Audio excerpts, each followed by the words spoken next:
All right, let's take a look at your markets picture, kicking things off with the JSE.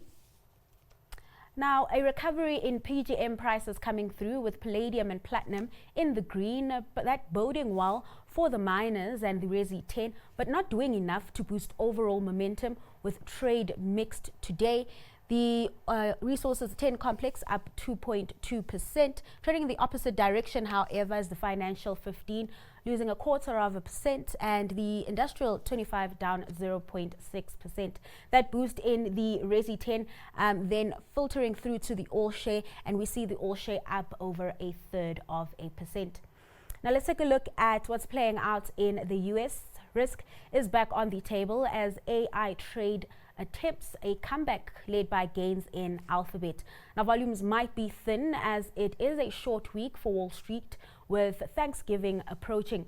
Economic data, however, will be keeping investors busy with inflation, GDP and retail sales figures all due this week. With that, green across the board, the Nasdaq, of course, leading the gains. They're up 1.6%, followed by the S&P 500 up just shy of 0.9%.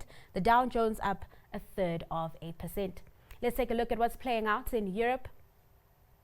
Sentiment also seems to be upbeat on that front. Traders watching developments between Russia and Ukraine quite closely. Then over in the UK, investors eyeing Rachel Reeves' autumn budget for a greater sense on the country's finances. And looking at that, it is green across the board with the FTSE 100 up close to 0.25%. The CAC 40 up 0.2%. Leading the gains on that front is the German DAX up 0.8%.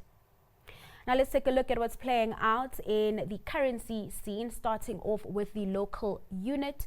Now, initially, the local unit started the week on a positive note, but we are seeing, it is still in strong territory, and this was, of course, helped by stronger global risk appetite linked to growing expectations of a Fed interest rate cut this month. And as we can see, the rand is strong against major global currencies, sitting at 17.32 to the dollar, the pound to the rand at 22.66, and the euro to the rand at close to 20. Now let's take a look at your other currency pairs. The euro to the dollar pretty flat at 1.15. The pound to the dollar at 1.30, and trading weaker is the dollar to the yen pair, just above 157. We're now joined by Imtiaz Suleiman from Vunani Sentio Fund Managers. Imtiaz, thanks so much for your time today. Now, BHP's sudden U-turn caught my eye, showing renewed interest in Anglo and then walking away all within a weekend. How have you been reading this move, especially because we haven't been seeing much shifts and changes when we're looking at that share price?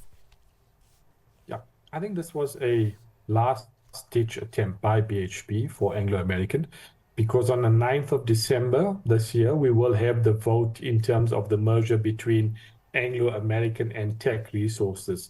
So it was now or never for BHP to come in. Yeah. They were subsequently rebuffed by the Anglo American board, and I think there's more synergies to be had between Anglo American and Teck Resources because they do have a common mining area in Kolawasi, which is a copper mine. Okay. And I think that's the attractive asset.